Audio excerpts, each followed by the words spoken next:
Hello, everyone. My name is Jasmine Kaur, and I'm the executive producer at the National Library of Patient Rights and Advocacy. And today we have with us Mr. Scott Zimmerman, a trusted advisor in life insurance and long term care. Thank you so much, Scott, for taking the time to connect with our audiences today. Thank you for having me, Jasmine. I appreciate the opportunity to be here. Thank you once again. As an organization that is focused on patient rights and advocacy, we believe that financial literacy is a crucial topic, and it just doesn't really impact the individual's well-being today, but also shapes the financial security of future generations.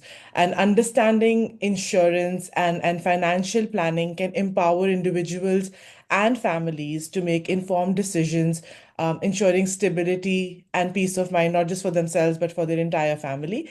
So, to start with it, Scott, could you tell us a little bit about yourself and the work that you've been doing?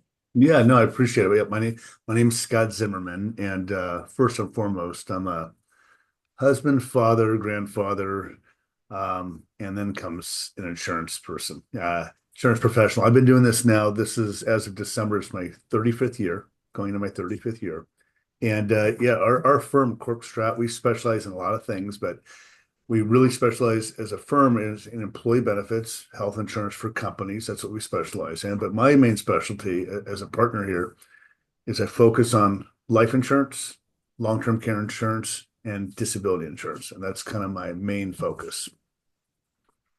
Yeah, no, that's a lot of experience, and I'm pretty sure that that comes in with a lot of people that you've interacted with, and you've gained a lot of knowledge and value with whatever you've been doing.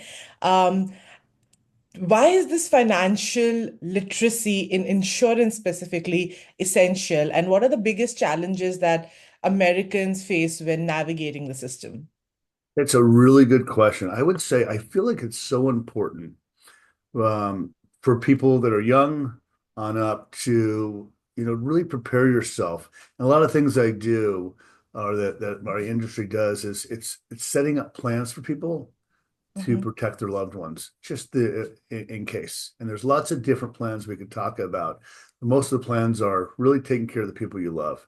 And I feel a lot of people they're not sure what to do. They're not sure where to turn to, who to trust. There's so many different types of plans. So what's the right one? And a lot of people sometimes don't think they can afford it, or maybe they've had a health thing in the past. Maybe I can't get it.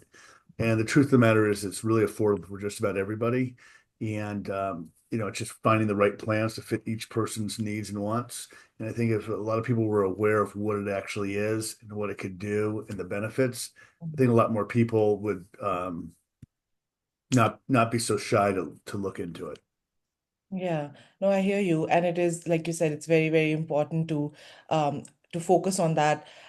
What is the right, I would say, the demographic for people that you interact with, and what is the right age, as you would suggest, to start thinking about those things, or um, you know, is there some a preference age group that you cater to, or and people who are in the elderly group as well? Like, what's the demographic that we look at? It's such a good question, but it's a really hard one to answer, but I'm going to do my very best.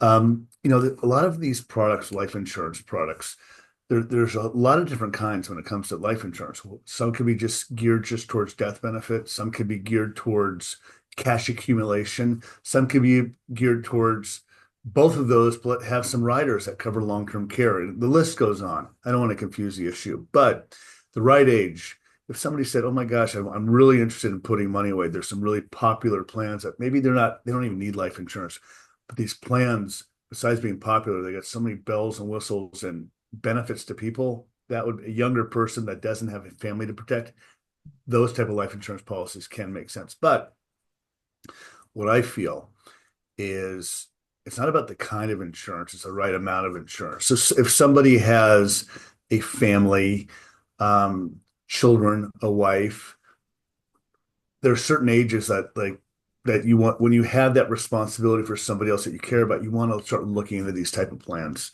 And again, there's so many different kinds of policies. Like I'm going to give you an example without confusing you. I'm just going to name the names. There's term life insurance. There's universal life insurance. There's equity index life insurance. There's variable life insurance. There's whole life insurance. And there's some others. So it's almost like There's so much information out there. Is how do you determine what's the right one for you?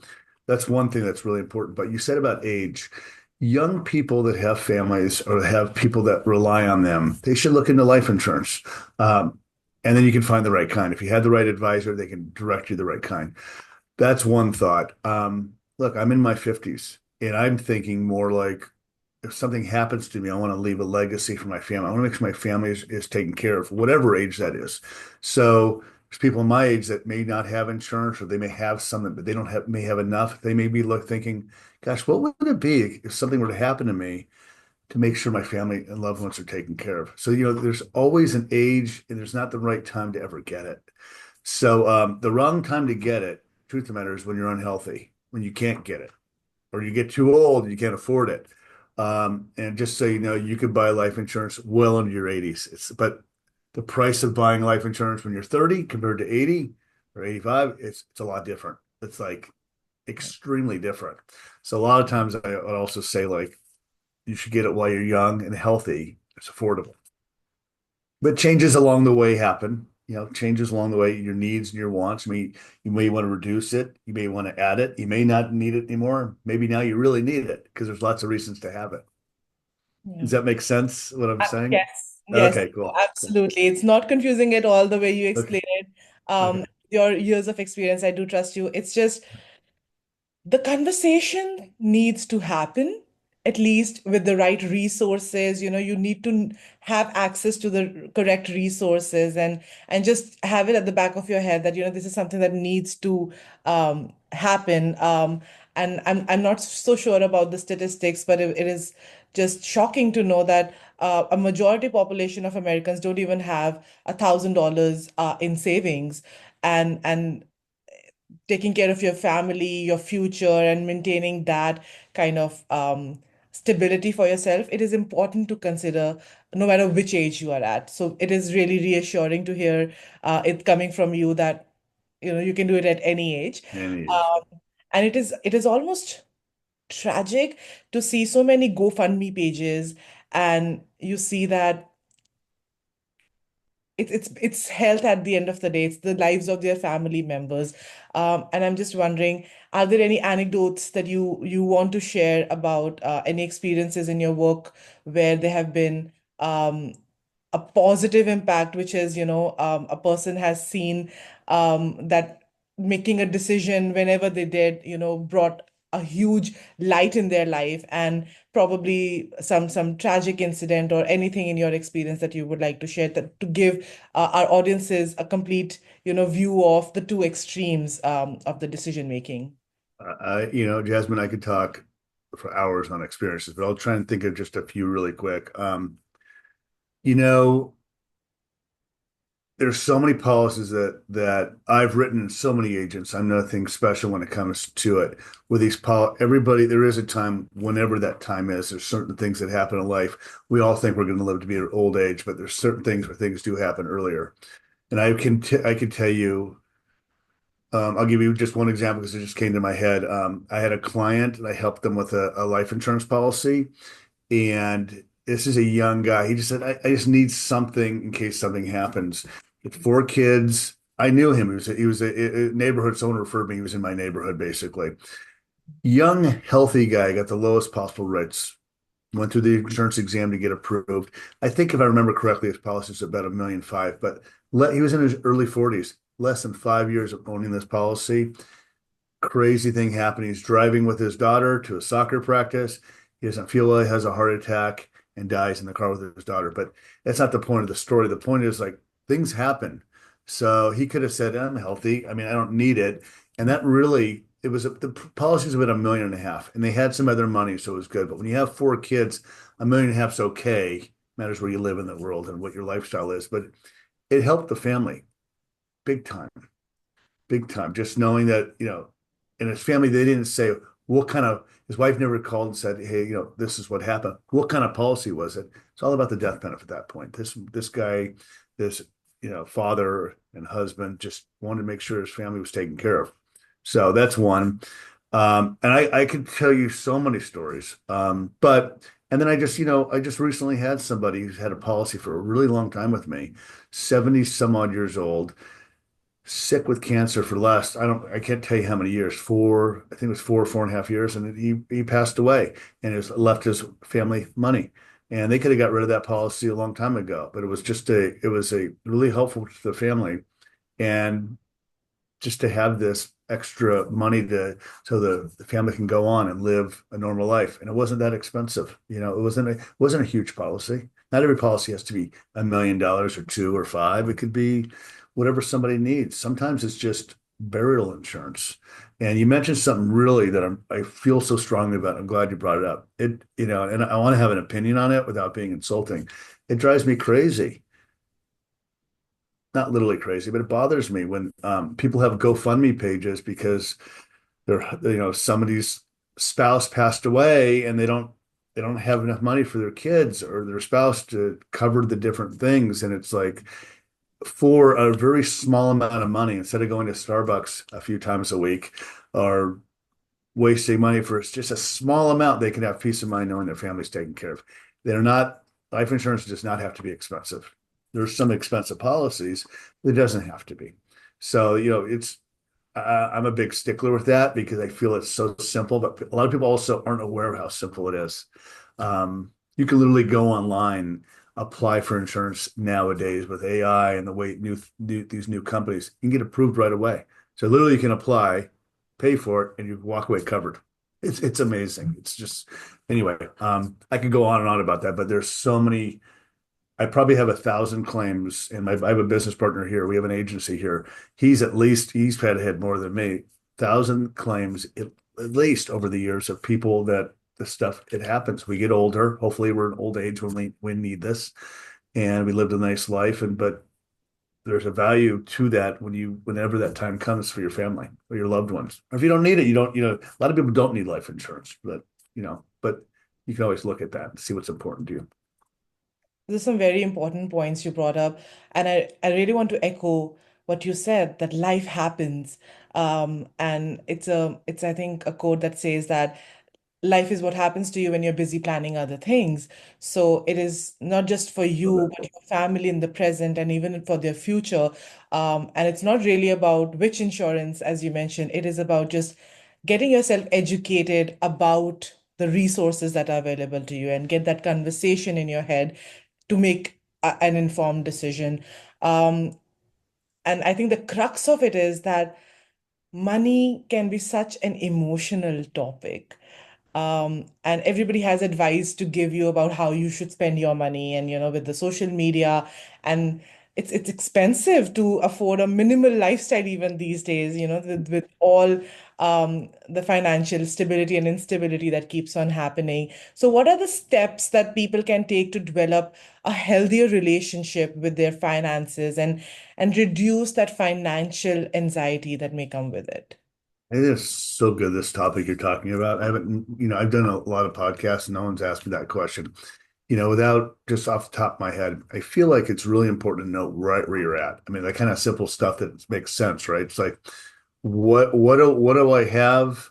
What are my obligations? What are my expenses? What's important to me for planning? When it comes to saving money for whatever the reason is, looking at all your options. If you have a job or you have a 401(k) and they're matching you, you're putting money in, the company's matching you. Gosh, put in whatever you can up to at least up to what they're giving you. The match. There's so much. Looking at your debts, looking where you're spending, for when it comes to financial, looking what you're spending. Like, should I be spending money on all these TV subscriptions? I'm making that up. When I only maybe you want to put those to the side or only have some of the ones that you're really using. When it comes to obligation, like planning, also like something were to happen to me, what would my family need to replace my income, pay off debts or pay off? So there's lots of simple ways to do it. But I would say, having it all written down is important. One last thing, because this I think is really important. That's not part of what we were talking about. The reason I say writing it down or have it in a safe place where your family could find it, that's another huge thing. I can't tell you how many people that have passed away, or the wife or the husband who's or controlling the expenses in the house, where the other person doesn't know, they haven't shared it, and they're at a loss. Like, I don't even know I don't know if this person had it. They don't know if their spouse had other insurances or where money is or passwords or and it's a problem. But that's another really important thing is to have something put away safe so your family knows what you have and what you don't have or where they can go to if they need to get things. Yeah, that's a very insightful point as well, that you're doing this for your family, and that conversation needs to happen with your family, bringing all of you all together. um and yeah, definitely very, very good points. And lastly, for young professionals, just starting their careers, what are the principal financial planning skills or techniques, or just bullet points that they should know to prioritize their long-term security? Well, a couple things is again, look at your options, what you have.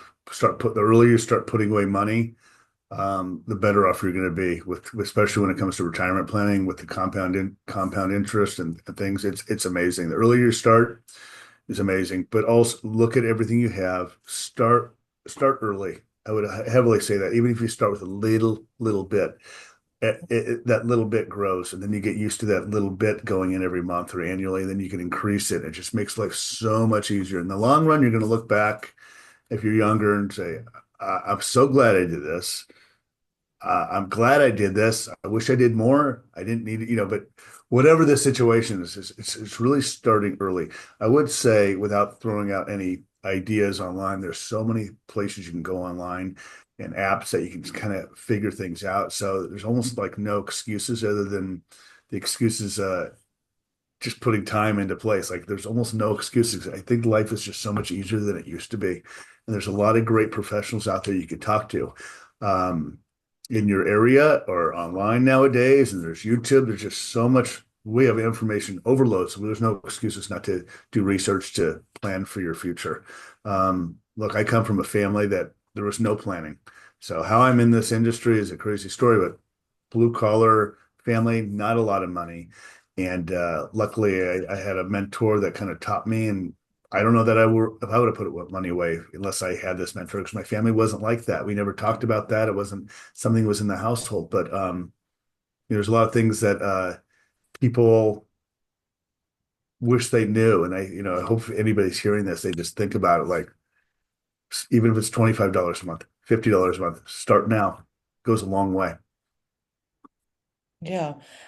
Again, those are really easy to do things. It's just like two coffees a month, or just um uh, uh, basically a breakfast with some friends, that you can invest for your future, which can give you great returns, and provide that, how can I say that in a better way, that reduces your stress in the future, and just give you that um enjoying the moment in the present, Right. give you that agency for your future, which is Yeah, really peace of mind. Yeah, I mean, you could just, Jasmine, you can Google it. It's like, how much does the average person have at age 65? And it's in America, and it's like it's not very much. I don't remember what it is. It's like $25,000 or something, and that's really hard to retire on nowadays. You can't retire on it, and maybe a lot of people are living on Social Security, and a lot of people live for today and not for tomorrow. And I think there's like a little bit of you should do a little bit of both, right? It's like you should live for today because there may not be tomorrow, but you should also plan for tomorrow because there's probably a good chance you're going to live tomorrow because there's modern medicine and people are living longer than ever before. So I think proper planning or some planning is just don't put the blinders onto it, right? Whatever it is in life, right? Yeah, absolutely. So my own financial education and literacy comes from my family, and they have their own, what has been going on in their social circle. That's what they advise me on. But it is so, like you said, the resources are available at no cost in today's time. There are podcasts available, conversations like these, and you have your own website, and people can reach to that website, which is copstrat.com. And a little plug-in for the podcast that will be launching in very soon, called Nobody Told You This. So would you like to talk a little bit about that? What is this podcast about, and how Is that going to help just anyone who's watching you currently and might want to reach out to you and stay connected with you and the resources that you have to offer? Absolutely. Thank you so much. So I have a podcast coming out, hopefully out in the next 3 weeks. It's called Nobody Told You This with Scott Zimmerman with me. But I'm interviewing really smart people that have just wisdom, ideas that people wish they knew they wish they've heard before. Nobody told me this. That's why it's called that. Just could be, you know, I don't want to give it away, but just really smart ideas that really can help out just about anybody. And maybe somebody has heard this message from someone I'm interviewing once or twice before, but maybe didn't really get in there and into their mind. But hopefully on this time they're going to hear it because I'm asking really deep quality questions that maybe nobody told you this. They're gonna listen and go, oh man, I'm so glad I heard this. So that's what the concept's about. It's not about me. It's not about insurance at all. Just interviewing really top quality people to get some great information out to just about anybody that can use it. And Yeah. also, yeah, I'll just throw this out. If anybody has any questions, wants to reach out to me, Scott Zimmerman, Scott at corpstrat.com, or they can call 818-481-9342. And anytime. Yeah.